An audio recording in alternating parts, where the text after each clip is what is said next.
বন্ধুরা, আমি একদিন গাছের নিচে হঠাৎ বসে আছি। বসে দেখতে দেখতে দেখলাম আগের দিন বৃষ্টি হয়েছে, গাছ থেকে জল পড়ে কিছু গর্ত হয়েছে, সেই গর্তের মধ্যে কিছুটা জল জমেছে। সেই জল জমার পরে কিছু পাখি, বিভিন্ন রকম পাখি আসছে এবং এতটাই গরম পড়েছে যে তারা জল খাচ্ছে এবং জল খাওয়ার পরে তারা চান করছে।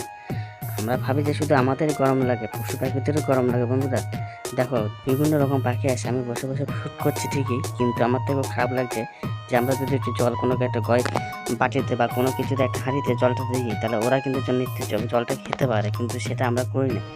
কিন্তু তারপর দেখো শালিক এসছে, দোয়েল এসছে, বিভিন্ন রকম পাখিরা আসছে, চান করছে। এতটাই গরম, প্রচণ্ড গরম পড়েছে, তার জন্য ওরা এই খাওয়াটা বাদ দিয়ে শুধু এসে জল খাচ্ছে, চান করছে, জলের মধ্যে দাঁড়িয়ে আছে।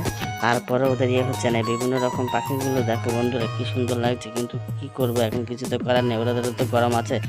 সেই দেখে আমাদের মনে খারাপ লাগছে। কিছু তখন সিদ্ধান্ত নিলে এবার থেকে কিছুটা জল হাঁড়িতে বা কিছুটা জল বাটির মধ্যে রেখে দেবো, যারা ওরা এসে খেতে পারে এবং খাওয়া দাওয়া খারাপ হলে জল খেতে পারে বা চান করতে জলটা যদি বেশি থাকে ওরা চানও করতে পারবে। এবং ওদের গরম যে এতটা, সেটা তো আমরা এখন বুঝতে পারছি।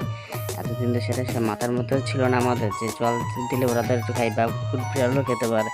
কিন্তু এরা যে খাচ্ছে, এদের যে এতটাই গরম লাগছে যে ওরা মুখে বলতে পারছে না ঠিকই, কিন্তু ওরা আকার ইঙ্গিতে বুঝিয়ে দিচ্ছে। তারপরে আমরা বুঝতে পারিনি যে ওরা কতটা দুঃখ কষ্টে আছে। ওদের এতটাই জলের প্রয়োজন, বা মানে প্রত্যেকটা প্রাণীর জলের প্রয়োজন, সেটাই হচ্ছে তার বড় নমুনা।